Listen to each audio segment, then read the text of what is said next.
Good evening all of you. कैसे हैं आप सभी? आप सभी का बहुत बहुत स्वागत है हमारे चैनल स्टार्ट माई परीक्षा पर। आप सभी को जैसा सूचित किया गया था दोपहर को 1 बजे वाली क्लास में कि सभी लोग 9 बजे अधिक से अधिक संख्या में जुड़ेंगे, तो बिल्कुल हम तो आपके सामने 9 बजे वाली क्लास लेकर आ गए हैं अपने बिल्कुल नियत समय से। बिल्कुल 9 बजे उपस्थित हो गए हैं, लेकिन अभी आप लोग नहीं जुड़े हुए हो। चलिए तो जल्दी जल्दी एक बार क्लास को लाइक और शेयर कर दीजिए और अधिक से अधिक संख्या बल में जुड़िए। बहुत महत्वपूर्ण प्रश्नों की श्रृंखला होने वाली है और सारी क्लासों को आप लोग सच्ची ईमानदारी के साथ, लगन के साथ देखा करिए। आपको परीक्षा में उचित मार्गदर्शन देने के लिए और एक सीट पक्की दिलाने के लिए ही हमारी श्रृंखला आपके सामने लेकर आई जाती है। तो चलिए क्लास को श्री गणेश करते हैं। बीच में आप लोगों का नाम न ले तो परेशान ना होना, आप लोग कमेंट करते रहिएगा। बहुत सारे क्वेश्चन आपके पढ़ाए हुए हैं, कुछ क्वेश्चन नए हैं। तो चलिए श्रृंखला शुरू करते हैं। ये रहा आपकी स्क्रीन पर पहला क्वेश्चन। दक्षिण एशिया में सबसे अधिक रामसर स्थल किस देश में है? जल्दी जवाब दीजिएगा। आप लोग जवाब देते रहिएगा, जिसको प्रश्नों का उत्तर पता हो जवाब देते रहिएगा। हम स्क्रीन पर आप सभी का नाम देख रहे हैं, बीच बीच में आपका नाम लेंगे भी, लेकिन स्क्रीन में आप सभी के जवाब देखते हैं। तो बिल्कुल बहुत बढ़िया। चलिए दोपहर की क्लास में कविता रानी, जोहा शेख, अरुण कुमार, वंदना दीक्षित, रंजना दीक्षित, लक्ष्मी, रंजना विश्वकर्मा, सोनी विश्वकर्मा, आशुतोष चौहान, वीरप्पन पर चर्चा हुई थी काफी, रेखा वाजपेयी, अरुण कुमार। चलिए तो आप सभी का बहुत बहुत स्वागत है। चलिए तो दक्षिण एशिया में सबसे अधिक रामसर स्थल किस देश में है? तो इसका सही जवाब होगा अपने देश भारत में। दक्षिण एशिया में सबसे अधिक रामसर स्थलों वाला देश कौन सा है? तो भारत में कितने रामसर स्थल हैं? तो 49 रामसर स्थल हैं। आपको पता है भारत में कितने रामसर स्थल हैं? तो 49 रामसर स्थल है। सबसे नवीनतम यानी कि 49वां रामसर स्थल भारत का कौन सा है?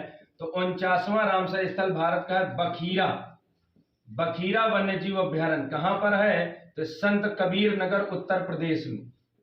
संत कबीर नगर उत्तर प्रदेश में। ये भारत का सबसे नवीनतम और यूपी का सबसे नवीनतम, यूपी में है तो यूपी का सबसे नवीनतम तथा भारत का सबसे नवीनतम रामसर स्थल है बखीरा वन्यजीव अभ्यारण्य। जी बिल्कुल। चलिए अगला क्वेश्चन देखते हैं। एक बार सभी लोग क्लास को शेयर कर दीजिए, लाइक कर दीजिए और जवाब देते रहिए। बिल्कुल। अगला क्वेश्चन है 2 फरवरी 2022 को विश्व आर्द्रभूमि दिवस के अवसर पर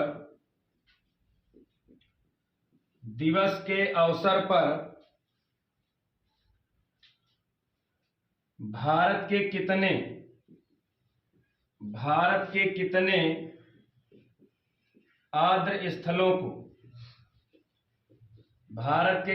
आर्द्र स्थलों को जवाब देते रहिएगा। आर्द्र स्थलों को अंतरराष्ट्रीय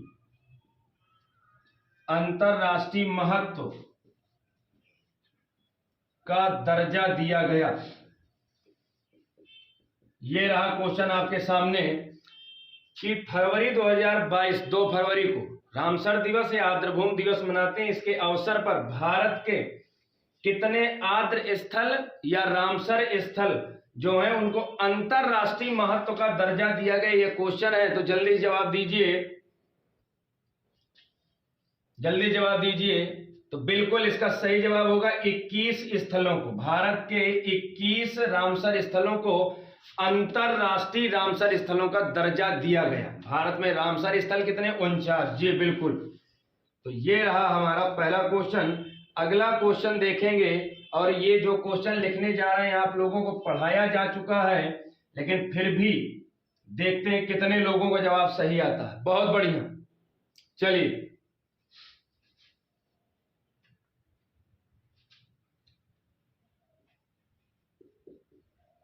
एशिया का सबसे बड़ा जनजातीय पर्व है? जल्दी जवाब दीजिए। आप लोगों को हमने पढ़ाया है एशिया का सबसे बड़ा जनजातीय पर्व कौन सा है? जल्दी जवाब दीजिएगा। जी बिल्कुल, तो इसका सही जवाब होगा मेड्राम जटारा। मेड्राम जटारा, याद आया कुछ आप लोगों को? मेड्राम जटारा कहाँ मनाया जाता है? तो तेलंगाना में मनाया जाता है। कहाँ मनाया जाता है? तेलंगाना में। बिल्कुल। कितने? तो द्विवार्षिक, 2 वर्षों में एक बार मनाया जाता है, द्विवार्षिक है। जनजातियों का पर्व है, पूरे एशिया का सबसे बड़ा होता है। कहाँ मनाया जाता है? तेलंगाना में, जिसका नाम है मेड्राम जटारा। इसको मेड्राम जटारा को तेलंगाना का कुंभ भी कहते हैं। याद रखना, तेलंगाना का कुंभ इतना बड़ा है, कुंभ मेला, इसमें लाखों की बड़े मात्रा में भीड़ होती है, तो इसी कारण तुलना की गई है। मेड्राम जटारा को तेलंगाना का कुंभ कहते हैं। जी बिल्कुल, आया बात समझ में? चलिए अगला क्वेश्चन देखते हैं। आप सभी लोग जवाब देते रहिए, बहुत बढ़िया। जी अगला और नया क्वेश्चन है आप लोगों के लिए।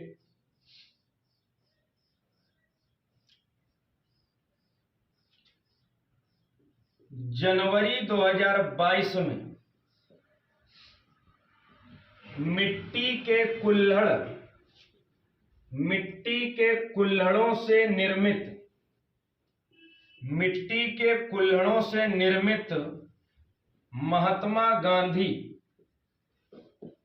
महात्मा गांधी जी की प्रतिमा का अनावरण किया गया। ध्यान से देना, ये नया क्वेश्चन हो सकता है आप में से बहुत लोगों के लिए।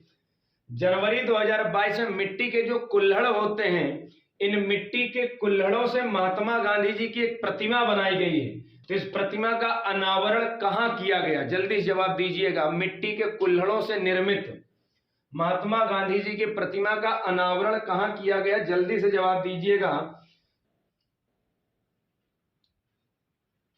जी, इसका सही जवाब होगा साबरमती रिवर फ्रंट। साबरमती नदी जो है, वहां पे एरिया को किनारे उसको रिवर फ्रंट बोलते हैं। रिवर का मतलब नदी, साबरमती नदी के किनारे पर। और ये कहां पर? तो इसका स्थान हो जाएगा अहमदाबाद। और पूरी कहानी कहां की है? तो ये गुजरात की पूरी कहानी है। तो याद रखना, साबरमती रिवर फ्रंट, अहमदाबाद, गुजरात में मिट्टी के कुल्हड़ों से निर्मित की गई महात्मा जी की प्रतिमा, इसका अनावरण किया गया है जनवरी 2022 में। जी बिल्कुल। एक बार सभी लोग क्लास को शेयर कर दीजिए, और क्लास अच्छी लग रही हो तो लाइक कर दीजिए। जी बहुत बढ़िया। चलिए अगला क्वेश्चन देखते हैं।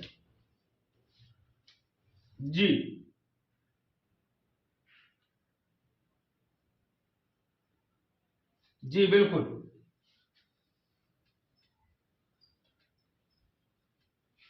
अगला क्वेश्चन है,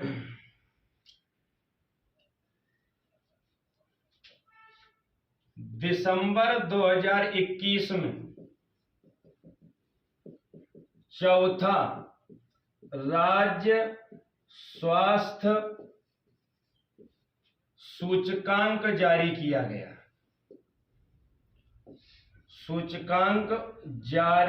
गया। ध्यान से देखिएगा।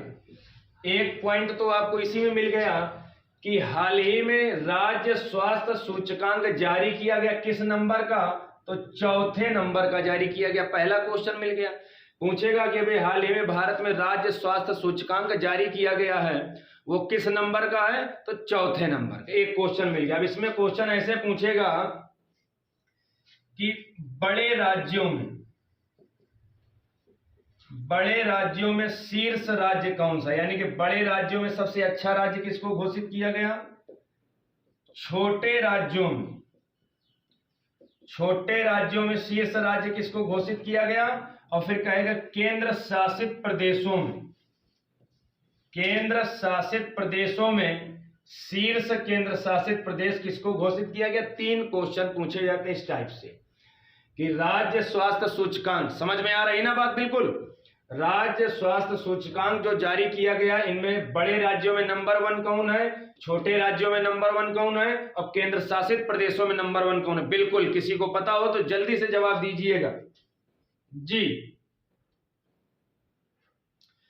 तो बड़े राज्यों में हो जाएगा केरल, बड़े राज्यों की श्रेणी में हो जाएगा केरल, बिल्कुल, बहुत बढ़िया, केरल। छोटे राज्यों की श्रेणी में हो जाएगा मिजोरम, छोटे राज्यों की श्रेणी में हो जाएगा मिजोरम। अब केंद्र शासित प्रदेशों में शीर्ष राज्य हो जाएगा दादरा नागर हवेली, दादरा नागर हवेली व दमन द्वीप। पहले दमन द्वीप और दादरा नागर अलग अलग थे, अब एक ही में मर्ज कर दिए गए हैं। तो बड़े राज्यों में केरल, छोटे राज्यों में मिजोरम और केंद्र शासित प्रदेशों में दादरा नागर हवेली व दमन द्वीप। और कौन सा स्वास्थ्य सूचकांक जारी किया गया? तो चौथा। समझ में आया मेरे भाई? बिल्कुल। चलिए अगला क्वेश्चन देखेंगे जी। बिल्कुल, अगला क्वेश्चन जी।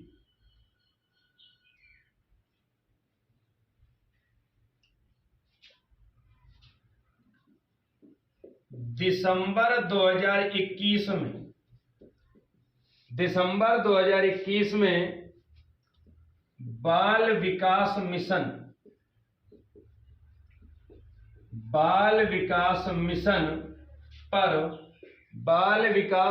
पर राष्ट्रीय कार्यशाला का आयोजन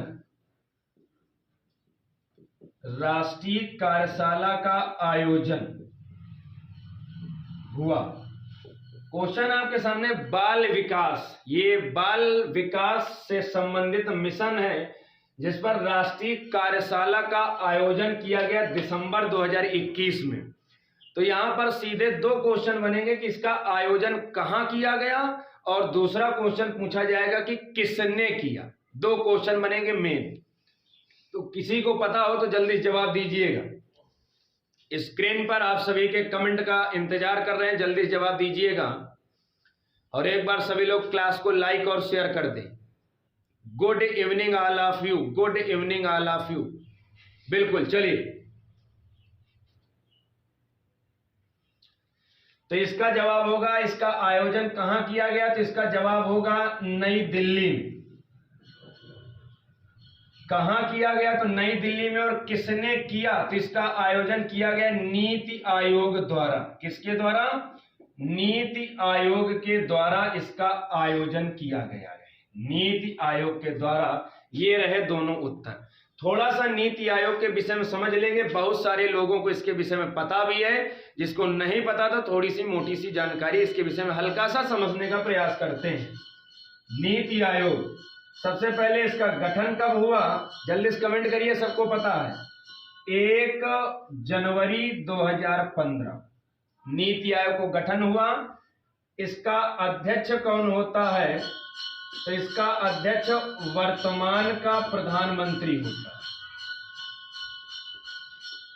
वर्तमान का प्रधानमंत्री होता है जी। नीति आयोग का पुराना नाम क्या है? तो नीति आयोग का पुराना नाम था योजना आयोग जी। नीति आयोग का पुराना नाम क्या था? तो योजना आयोग। योजना आयोग का गठन कब हुआ? तो 15 मार्च 1950 जी। योजना आयोग का गठन कब हुआ? 15 मार्च 1950 को। योजना आयोग का अध्यक्ष कौन होता था? तो इसका अध्यक्ष भी वर्तमान का प्रधानमंत्री, वर्तमान का प्रधानमंत्री योजना आयोग का अध्यक्ष भी होता था जी। बिल्कुल, नीति आयोग, सारी बातें आपको समझ में आई। नीति आयोग का गठन 1 जनवरी 2015 को। इसका पुराना नाम योजना आयोग। योजना आयोग का गठन 15 मार्च 1950 को जी। बिल्कुल। नीति आयोग से एक क्वेश्चन और पूछा जाता है, इसको भारत का थिंक टैंक कहते हैं, भारत का थिंक टैंक कहते हैं, भारत का थिंक टैंक। नीति आयोग को भारत का थिंक टैंक कहते हैं। जी बिल्कुल, तो ये रहा इस प्रश्न का उत्तर। चलिए अगला क्वेश्चन देखते हैं।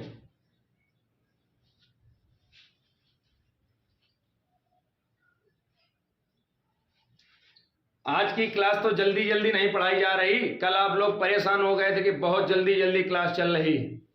आज की क्लास तो आराम से चल रही है। चलिए जी,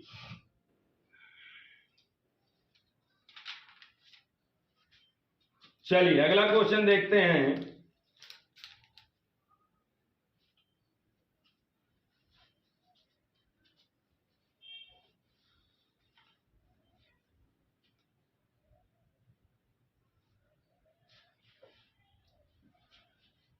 पच्चीस दिसंबर 2021 को क्या मनाते हैं? राष्ट्रीय सुशासन दिवस।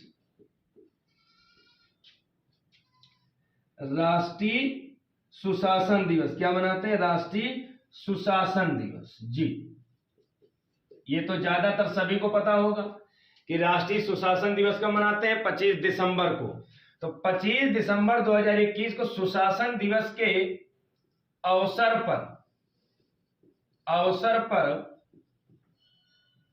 सुशासन सूचकांक जारी किया गया। सुशासन सूचकांक जारी किया गया। सुशासन सूचकांक जारी किया गया। जी बिल्कुल, जी सुशासन सूचकांक जारी किया गया। तो इस सूचकांक के अनुसार अब यहां से क्वेश्चन बनेगा,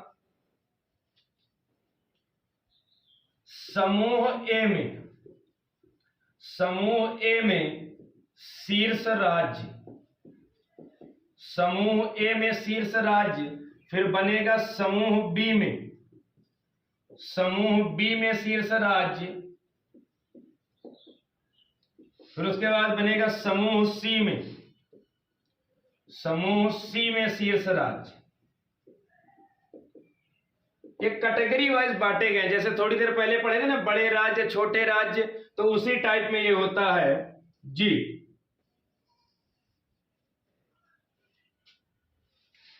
और समूह सी कहेगा और कहीं कहीं इसको समूह सी की बजाय में लिख देगा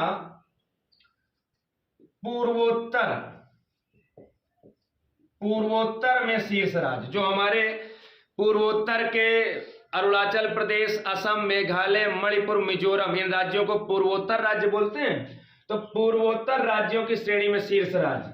और समूह ए का मतलब सीधा आप समझ लीजिए बड़े राज्य, समूह बी का मतलब आप सीधा समझ लीजिए छोटे राज्य, और पूर्वोत्तर का मतलब पूर्वोत्तर, और कहीं कहीं पर इसको समूह सी भी लिखते हैं। समझ गए? समूह सी का मतलब पूर्वोत्तर, और समूह ए का मतलब बड़े राज्य, बी का मतलब छोटे राज्य, और सी का मतलब पूर्वोत्तर राज्य। जी बिल्कुल, आया समझ में? चलिए, तो समूह ए की श्रेणी में शीर्ष राज्य दिया गया है गुजरात को। किसको दिया गया है? गुजरात को। जी बिल्कुल। और समूह बी की श्रेणी में दिया गया है मध्य प्रदेश को। समूह बी की श्रेणी में दिया गया है मध्य प्रदेश को, और पूर्वोत्तर में दिया गया है हिमाचल प्रदेश को। हिमाचल प्रदेश को तो बिल्कुल तीनों बिंदु याद रखना। समूह ए में शीर्ष राज्य गुजरात, बी में शीर्ष राज्य मध्य प्रदेश, और पूर्वोत्तर की श्रेणी में हिमाचल प्रदेश। जी बिल्कुल, हिमाचल प्रदेश। और आपसे कहते केंद्र शासित प्रदेशों की श्रेणी में, केंद्र शासित प्रदेशों में शीर्ष, केंद्र शासित प्रदेशों में शीर्ष कौन है? तो इसका सही जवाब हो जाएगा दिल्ली। इसका सही जवाब हो जाएगा दिल्ली, बिल्कुल ध्यान से। और 25 दिसंबर को क्या मनाया जाता है? सुशासन दिवस। और सुशासन दिवस के अवसर पर सूचकांक जारी किया गया, जिनका डाटा आपके सामने। बिल्कुल, बहुत बढ़िया। चलिए, आप तब तक आप लोग एक बार क्लास को शेयर कर दीजिए, लाइक कर दीजिए। हम थोड़ा सा इंक डाल लें, फिर श्रृंखला शुरू करते हैं। चलिए,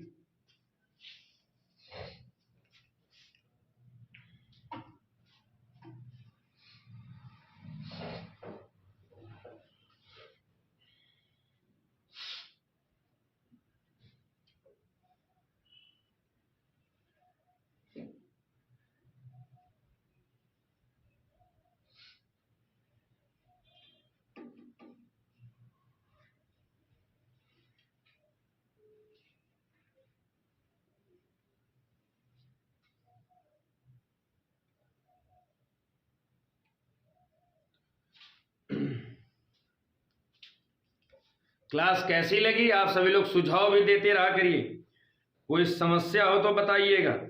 वैसे भी रात्रि के 9 बजे क्लास का टाइम रखा गया है तो सभी के लिए अच्छा है, किसी को कोई असुविधा तो नहीं?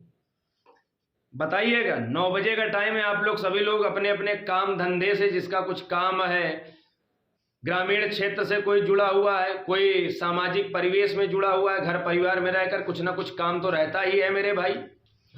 तो बिल्कुल ऐसा टाइम रखा गया कि आप सभी लोग बिल्कुल खाली रहें, तो इसीलिए श्रृंखला रखी गई है। तो इस श्रृंखला का लाभ उठाइए, मन लगा के पढ़िए, ज़्यादा से ज़्यादा लोगों में शेयर करिए, जो आपको सुझाव देने हो सुझाव दीजिए। चलिए तो अगला क्वेश्चन देखते हैं।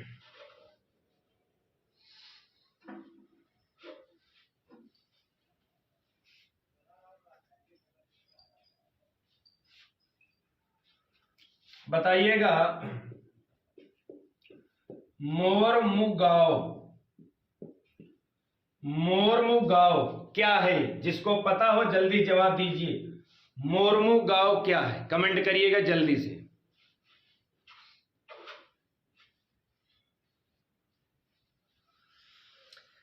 आप लोगों तक वीडियो क्लियर और हमारी वॉइस क्लियर पहुंच सके, इसलिए देखिए फैन भी बंद करवा के रखते हैं। इतनी गर्मी हो रही फिर भी आपके लिए देखिए 9 बजे हैं, आप लोगों को पढ़ाया जा रहा है कि आप लोगों के कुछ हित में साबित हो सके, आपका हित हो सके। तो भैया मन लगा के पढ़िए और एक सीट पक्की करके दिखाइए। उस दिन हमको असली खुशी होगी जिस दिन आप किसी परीक्षा में चयनित हो जाएंगे। मोरमुगांव क्या है जल्दी बताइए। मर्मगांव ना समझना, मर्मगांव गोवा का बंदरगाह है, वो नहीं है। मर्मगांव नहीं है, बहुत लोग वही समझेंगे। मर्मगांव गोवा का बंदरगाह है, वो नहीं है। उसके अलावा बताइए जल्दी से, कमेंट करिएगा। तो मोरमुगांव याद रखना, आपसे ऐसे पूछेगा कि मोरमुगांव किस देश की नौसेना का जहाज है, तो याद रखना मर्मगांव भारतीय नौसेना का जहाज है। क्या है ये? जहाज है। मोरमुगांव किस देश का जहाज है? तो भारत का जहाज है, नौसेना का। क्लियर? चलिए, भारतीय नौसेना का सबसे बड़ा पद कौन होता है? भारतीय नौसेना का सबसे बड़ा पद कौन होता है? तो याद रखना एडमिरल। भारतीय नौसेना का सबसे बड़ा पद को क्या कहते हैं? एडमिरल। जैसे वायुसेना में एयर चीफ मार्शल, आर्मी में होता है जनरल, वैसे नौसेना में होता है एडमिरल। जी बिल्कुल। चलिए अगला क्वेश्चन देखते हैं।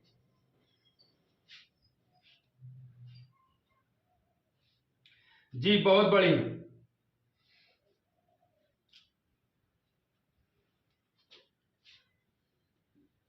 अगला क्वेश्चन है ABU रोबोकान। ABU रोबोकान ये क्या है? जल्दी जवाब दीजिए अगर किसी को पता हो तो। ABU रोबोकान क्या है? ABU रोबोकान क्या है? जल्दी जवाब दीजिएगा। अरे फटाफट आप सभी लोग जवाब दीजिए। कहां गए भैया? आप लोग सही से जवाब नहीं दे रहे हो, जल्दी जवाब दो।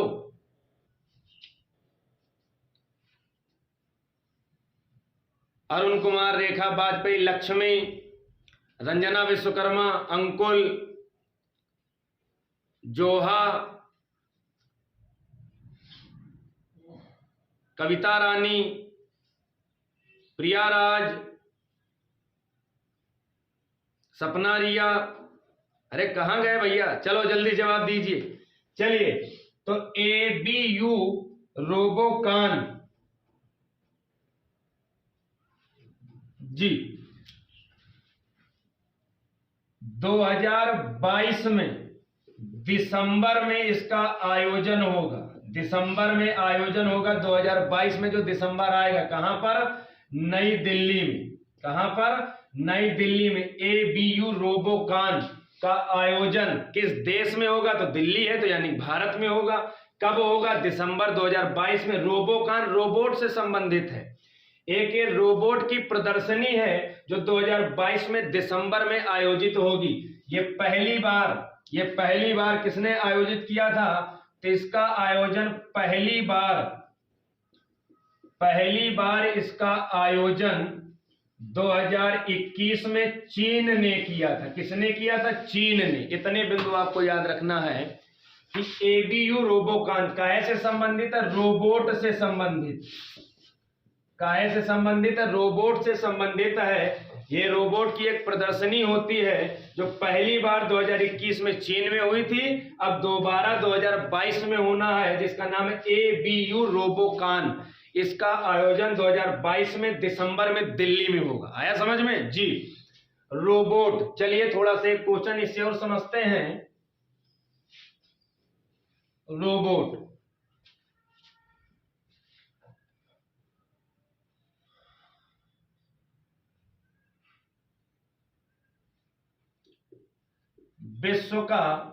विश्व का पहला रोबोट जिसको कानूनी मान्यता दी गई। तो याद रखना उसका नाम है सोफिया रोबोट। क्या नाम है? Sophia robot. इसको कानूनी मान्यता, यानी कि इस रोबोट को नागरिक यानी कि मानव के बराबर दर्जा दिया गया। मानव के बराबर। इसके साथ छेड़छाड़ करने पर सजा हो जाती है। इस रोबोट के साथ अगर किसी ने छेड़खानी किया तो उसको अपराधी माना जाता है। तो विश्व का ऐसा पहला रोबोट जिसको मान्यता दी गई कानूनी, यानी कि इंसानों के बराबर दर्जा दिया गया, तो सोफिया रोबोट है। और ये महिला रोबोट है, सोफिया रोबोट। जी बिल्कुल। चलिए, ये सारे क्वेश्चन आप लोगों को हमने पढ़ाया है। चलिए अगला क्वेश्चन देखते हैं।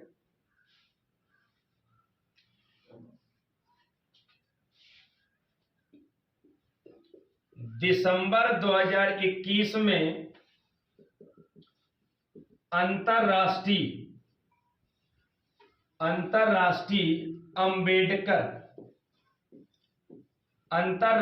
अंबेडकर सम्मेलन का आयोजन किया गया।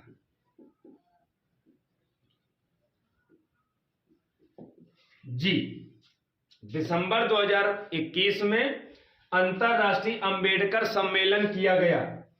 अब यहां से दो क्वेश्चन बनेंगे। कहां गए सभी लोग भैया? कमेंट करते रहिए।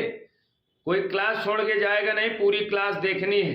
कल की क्लास में आप सभी से क्वेश्चन पूछेंगे और जिसका जवाब नहीं आएगा तो भी समझ लेना, आई पनिश्ड यू। हम आपको दंडित करेंगे। जी, आशुतोष चौहान, जोहा खान, सपना रिया, अरुण कुमार, लक्ष्मी, रंजना, वंदना, सुनीता, प्रियाराज, जी, अरुण कुमार, अंकुल निषाद, शैलेश, बीरप्पन। चलिए, दिसंबर 2021 में अंतरराष्ट्रीय अंबेडकर का सम्मेलन जो आयोजित किया गया, तो कहां हुआ? पहला क्वेश्चन। और किस नंबर का हुआ? दूसरा क्वेश्चन। तो कहां हुआ? तो याद रखना, नई दिल्ली में। कहां पर हुआ? नई दिल्ली में। बहुत सारे लोगों को जवाब आ रहा है, बहुत बढ़िया, नई दिल्ली में। अब किस नंबर का हुआ? तो याद रखना, 5वां अंतरराष्ट्रीय अंबेडकर सम्मेलन, 5वां। और कहां हुआ? नई दिल्ली में। बिल्कुल। एक बार सभी लोग क्लास को शेयर कर दें। क्लास अच्छी लग रही हो तब लाइक करना। जी बिल्कुल। अंबेडकर, थोड़ा सा इनके विषय में समझ लेना। भीमराव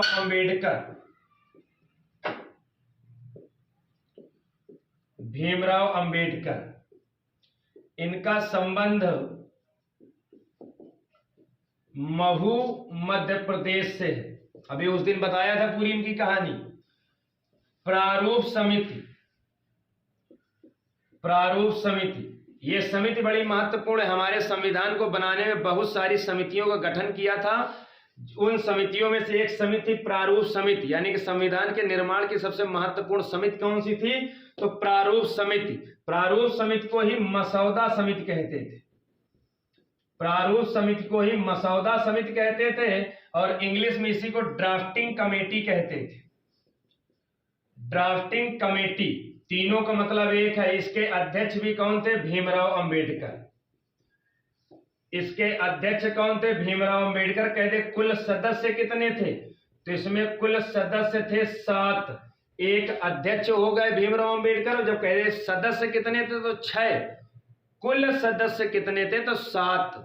बिल्कुल, ड्राफ्टिंग कमेटी या प्रारूप समिति। जी, भीमराव अंबेडकर से और क्वेश्चन क्या पूछा जाता है? दलितों का मसीहा, दलितों का मसीहा, ये क्वेश्चन भी पूछा जाता है कि दलितों का मसीहा या दलितों का जनक किसे कहते हैं? तो भीमराव अंबेडकर को। बाई चांस आपको कहीं कहीं पर काशीराम मिलेगा, मान्यवर काशीराम, तो दोनों कभी नहीं मिलेंगे। अगर भीमराव अंबेडकर मिलेंगे तो दलितों का मसीहा ये हो जाएंगे, और अगर काशीराम मिलेंगे तो वो हो जाएगा, दोनों होंगे तो फिर यही सही माने जाएंगे, भीमराव अंबेडकर। अगला क्या होता है? इनको संविधान का जनक भी कहते हैं। भीमराव अंबेडकर को संविधान का जनक भी कहते हैं। सारा कुछ आप लोगों को पढ़ाया जा चुका है, पता भी होगा, लेकिन जिसको नहीं पता तो ध्यान से सुनना, बहुत बार पूछा गया है। संविधान का जनक भी इन्हीं को कहते हैं, भीमराव अंबेडकर। जी, अगला क्वेश्चन, भीमराव अंबेडकर ने संविधान की आत्मा किसे कहा? जल्दी से जवाब दीजिएगा। क्वेश्चन अगर आपसे कुछ ना पूछे, 3 टाइप से क्वेश्चन पूछा जाता है मेरे भाई, कि संविधान की आत्मा किसे कहते हैं, उसमें किसी का नाम नहीं लिखेगा। दूसरे टाइप से कहेगा जवाहरलाल नेहरू ने संविधान की आत्मा किसे कहा, और तीसरा क्वेश्चन कहा जाता है भीमराव अंबेडकर ने संविधान की आत्मा किसे कहा। तो जब आपसे कहे भीमराव अंबेडकर, भीमराव अंबेडकर ने संविधान की आत्मा किसे कहा, तो अनुच्छेद 32 को कहा। अनुच्छेद 32 को, इसमें है क्या? तो इसमें है संवैधानिक उपचारों का अधिकार, संवैधानिक उपचारों का अधिकार, ये अनुच्छेद 32 में बताया गया है, संवैधानिक उपचारों का अधिकार। जी बिल्कुल, तो भीमराव अंबेडकर ने संविधान की आत्मा कहा है अनुच्छेद 32 को। जवाहरलाल नेहरू ने संविधान की आत्मा किसको कहा है? तो प्रस्तावना को। और जब किसी का नाम न लिखे, सिर्फ ऐसे पूछे कि संविधान की आत्मा किसे कहते हैं, तब भी प्रस्तावना को। संविधान की आत्मा या कहीं के संविधान का हृदय कह देते हैं, तो बात एक ही है, प्रस्तावना। या प्रस्तावना का दूसरा नाम क्या है? उद्देशिका, प्रस्तावना या उद्देशिका। लेकिन भीमराव अंबेडकर ने किसको कहा? अनुच्छेद 32 को। तो ये कहानी रही इनकी। चलिए अगला क्वेश्चन देखते हैं। किसी को कोई समस्या तो नहीं है? सारे क्वेश्चन और इनकी डिटेल आपको अच्छे से समझ में आ रही है ना? किसी को कोई समस्या तो नहीं? चलिए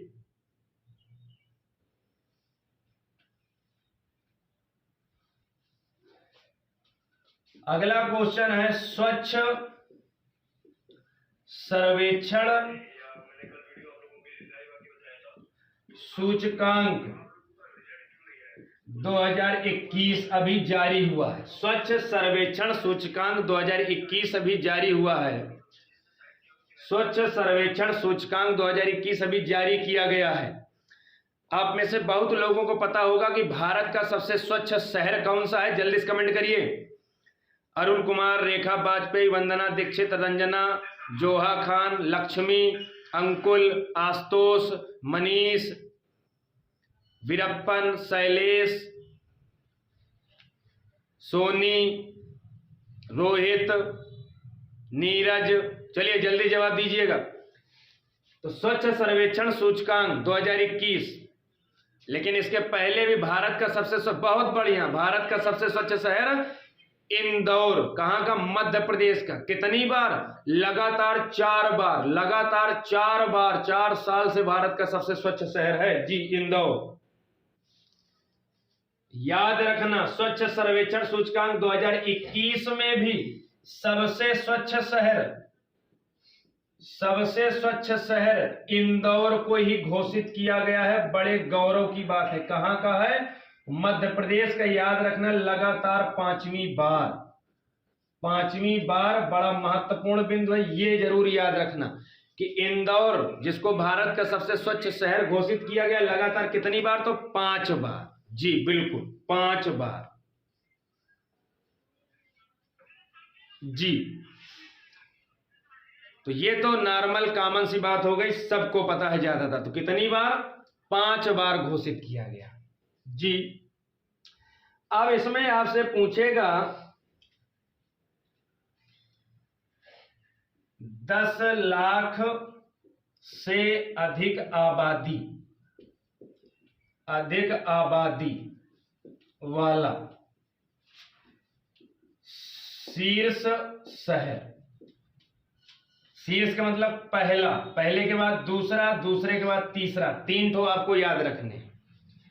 10 लाख से अधिक आबादी वाले शहरों में, तो 10 लाख से अधिक आबादी वाले शहरों में शीर्ष शहर का मतलब पहला, तो पहला शहर कौन हो जाएगा, यही इंदौर। जी दूसरा शहर कौन सा है, जल्दी जवाब दीजिएगा, दूसरा शहर कौन सा है, तो दूसरा शहर है सूरत। दूसरा शहर है सूरत, जी बिल्कुल। और तीसरा शहर कौन सा है, तो तीसरा याद रखना विजयवाड़ा। विजयवाड़ा, तो इंदौर कहां पड़ता है, मध्य प्रदेश में। सूरत कहां पड़ता है, गुजरात में। कमेंट करिएगा विजयवाड़ा कहां पड़ता है, जल्दी जवाब दीजिए। विजयवाड़ा, जल्दी से बोलिए। तो विजयवाड़ा पड़ता है आंध्र प्रदेश में। कहां पड़ता है, आंध्र प्रदेश में। तो 3 नाम याद रखने, आगे भी हैं वो आपके लेवल के नहीं, इतना पर्याप्त है। 10 लाख से अधिक आबादी में शीर्ष शहर इंदौर, दूसरा गुजरात, तीसरा विजयवाड़ा। इंदौर लगातार 5वीं बार। जी बिल्कुल, जी बहुत बढ़िया। अब उसके बाद देखेंगे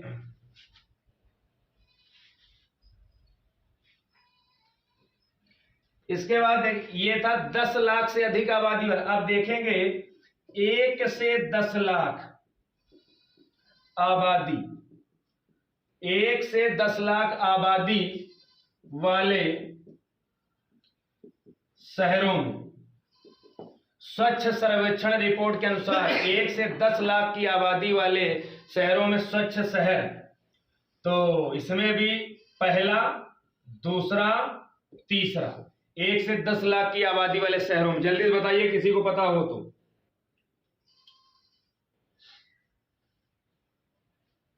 जी तो पहला है नई दिल्ली। नई दिल्ली का एक क्षेत्र पड़ता है, उसको बोला जाता है NMDC। NMDC पूरा नई दिल्ली नहीं, नई दिल्ली में एक जगह पड़ती है उसको NMDC बोलते हैं। तो नई दिल्ली 1 लाख से 10 लाख के बीच में आबादी वाले में है नई दिल्ली। दूसरा शहर है अंबिकापुर। अंबिकापुर ये कहां पड़ता है, तो याद रखना छत्तीसगढ़ में। कहां पड़ता है, छत्तीसगढ़ में। और तीसरा शहर कौन सा है, जल्दी बताइएगा। तीसरा शहर, तो तीसरा शहर तिरुपति। और तिरुपति कहां पड़ता है, तो आंध्र प्रदेश में। तिरुपति कहां पड़ता है, तो आंध्र प्रदेश में। इससे पहले 10 लाख से अधिक आबादी वाले में भी क्या था, विजयवाड़ा, वो भी तीसरा था। इसमें तिरुपति है, ये भी आंध्र प्रदेश का है। जी तो ये हो गए आपके स्वच्छ सर्वेक्षण रिपोर्ट में 1 से 10 लाख की आबादी वाले शहर। जी बिल्कुल। चलिए उसके बाद अगला क्वेश्चन देखते हैं। अगला क्वेश्चन देखते हैं।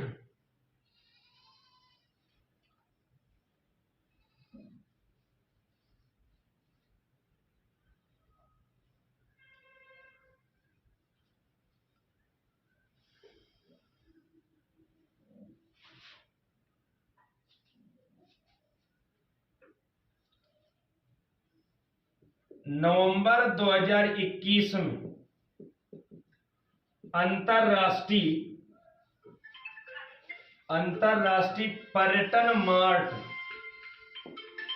मार्ट जारी किया गया। नवंबर 2021 में अंतरराष्ट्रीय पर्यटन मार्ट जारी किया गया। पर्यटन यानी कि जो विदेशी सैलानी लोग या पर्यटन उसको भी कहेंगे। जैसे हम लोग उत्तर प्रदेश के निवासी हैं, महाराष्ट्र जाएं, जयपुर जाएं, चंडीगढ़ जाएं, दिल्ली जाएं, तो वहां के लिए हम लोग पर्यटन ही कहलाएंगे, घूमने के उद्देश्य से अगर जाएंगे तो जो किसी जगहों पर घूमने जाते हैं तो पर्यटन, तो इसको लेकर के अंतरराष्ट्रीय पर्यटन मार्च का आयोजन किया गया या जारी किया गया, आयोजन हुआ है, जारी किया गया। तो क्वेश्चन 2 बनेंगे, कहां पर इसका आयोजन हुआ? अंतरराष्ट्रीय पर्यटन मार्च, जारी करने की बजाय इसका लिख ले आयोजन, आयोजन किया गया। तो यहां से बनेगा कि इसका आयोजन कहां किया गया और किस नंबर का किया गया। तो याद रखना इसका आयोजन किया गया कोहिमा में, कोहिमा में। और कोहिमा कहां पड़ता है? तो नागालैंड में। कहां पड़ता है? तो नागालैंड में, बिल्कुल। नवंबर 2021 में अंतरराष्ट्रीय पर्यटन मार्ट का आयोजन किया गया कोहिमा नागालैंड में जी। अब कहेगा किस नंबर का था? तो ये 9वें नंबर का था, 9वां अंतरराष्ट्रीय पर्यटन मार्ट। इसका आयोजन कोहिमा नागालैंड, कोहिमा नागालैंड में हुआ जी, बिल्कुल। क्लियर है भैया? बिल्कुल। चलिए अगला क्वेश्चन देखते हैं।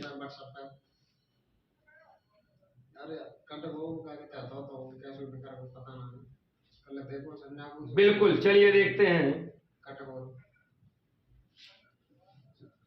नवंबर 2021 में, नवंबर 2021 में पहला राष्ट्रीय बहुआयामी निर्धनता सूचकांक जारी किया गया। अब यहां पर लग गया पहला। सबसे महत्वपूर्ण बात यह है कि राष्ट्रीय बहुआयामी निर्धनता गरीबी सूचकांक जारी किया गया है हमारे भारत में, वो भी पहली बार जारी किया गया। तो बड़ा महत्वपूर्ण है, गरीबी सूचकांक जारी किया गया नवंबर 2021 में जी। तो सीधा यहां पर क्वेश्चन ये बनेगा कि ये सूचकांक किसने जारी किया। बहुत सारे लोगों को पता भी होगा, हमने अपनी 1-2 ऑफलाइन क्लासों में इसको पढ़ाया भी है। बताइए जल्दी से, तो इसको किसने जारी किया? एक क्वेश्चन ये बनेगा। इस सूचकांक में सबसे शीर्ष राज्य कौन सा है? दूसरा क्वेश्चन बनेगा छोटे राज्यों में शीर्ष राज्य कौन है?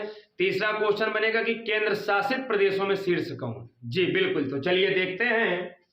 नवंबर 2021 में पहला राष्ट्रीय बहुआयामी निर्धनता सूचकांक जारी किया गया जी।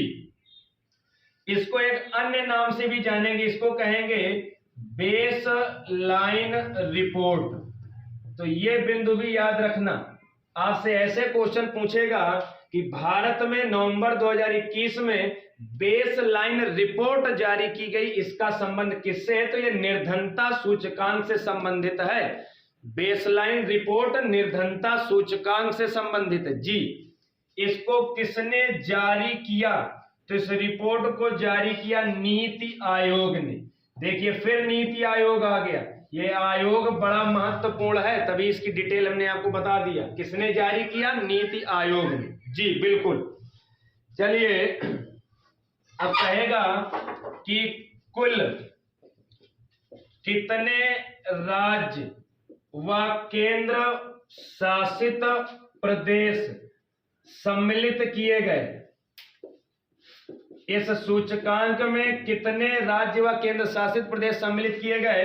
तो इसमें 36 का मतलब 8 केंद्र शासित प्रदेश और 28 राज्य, पूरे 28, 8, 36, पूरे भारत के 36 यानी कि 8 राज्य व 8 केंद्र शासित प्रदेश व 28 राज्यों में सूची जारी की गई जी। किसने जारी किया? नीति आयोग ने। यहां तक बात आई समझ में सभी को? एक बार बोलिए, सभी को बात समझ में आई जी। चलिए अब आगे देखते हैं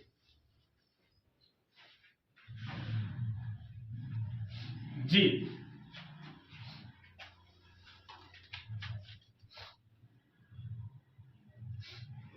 तो इसमें होगा बड़े राज्यों में शीर्ष। तो बड़े राज्यों में शीर्ष राज्य है सबसे पहले बिहार। आप सभी ने पढ़ा भी होगा नंबर 1 कौन है? तो बिहार। आप सबने पढ़ा भी होगा कि बिहार निर्धन राज्य है जी। तो पहला राष्ट्रीय निर्धनता सूचकांक जारी किया गया, जिसमें बड़े राज्यों में पहला गरीब राज्य किसको घोषित किया गया? बिहार को। जी। दूसरा किसको घोषित किया गया? तो झारखंड को, झारखंड को। और तीसरा किसको घोषित किया गया? बड़ा महत्वपूर्ण है, ये भी याद रखना, तो अपना उत्तर प्रदेश, ये भी गरीब राज्यों की श्रेणी में आता है। जी। तो शीर्ष राज्य बिहार, दूसरा झारखंड, तीसरा उत्तर प्रदेश बड़े राज्यों की सूची में। जी बिल्कुल। चलिए उसके बाद अगला देखते हैं।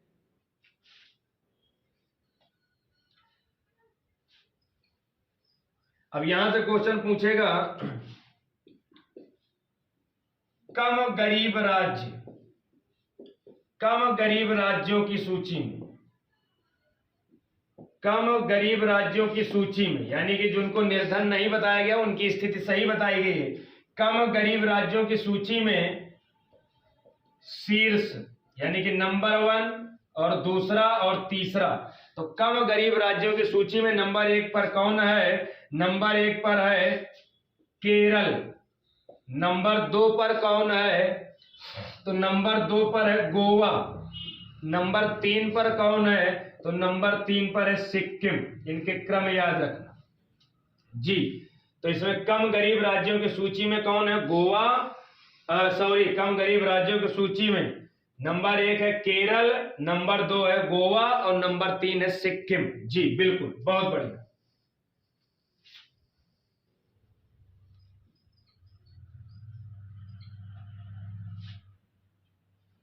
जी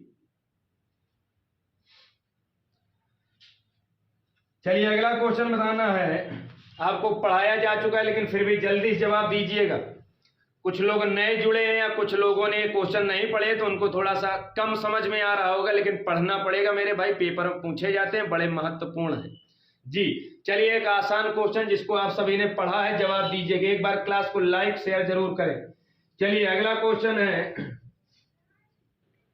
मार्च 2022 में विंग्स इंडिया, विंग्स इंडिया का आयोजन, विंग्स इंडिया का आयोजन कहां किया गया? मार्च 2022 में। जल्दी बताइए, आप सभी को पढ़ाया गया है। विंग्स इंडिया 2022 का आयोजन कहां हुआ? जल्दी से कमेंट करिएगा।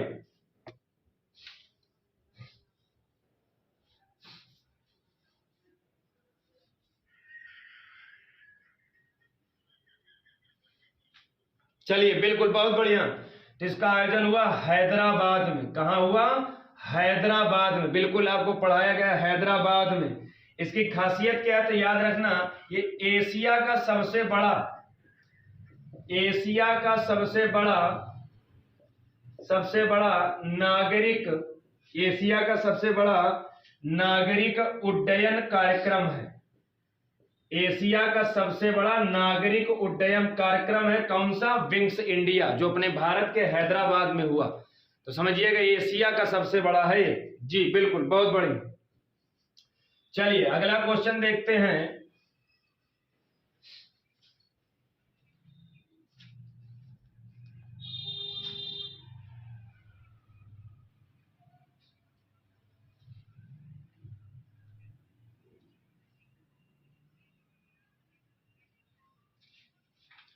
जी बिल्कुल, चलिए अगला क्वेश्चन देखते हैं।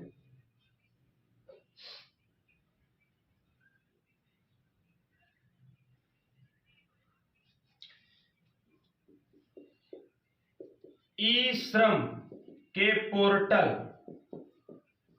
ई श्रम के पोर्टल, ई श्रम के पोर्टल पर पंजीकरण, पंजीकरण के मामले में, के मामले में, ई श्रम के पोर्टल पर पंजीकरण के मामले में शीर्ष राज्य, शीर्ष राज्य कौन सा है? जल्दी जवाब दीजिए। ई यानी कि इंटरनेट इलेक्ट्रॉनिक श्रम जो पोर्टल होता है, इस श्रम पोर्टल में सबसे ज्यादा पंजीकरण के मामले किस राज्य में है? जल्दी से बताइएगा, जल्दी जवाब दीजिएगा भैया। तो याद रखना सबसे ज्यादा कहां पर? बिहार में। ई श्रम पोर्टल पर पंजीकरण के मामले में शीर्ष राज्य कौन सा? बिहार। जी बिल्कुल, बहुत बढ़िया। दूसरा राज्य कौन सा है? तो उड़ीसा। दूसरा राज्य कौन सा है? उड़ीसा।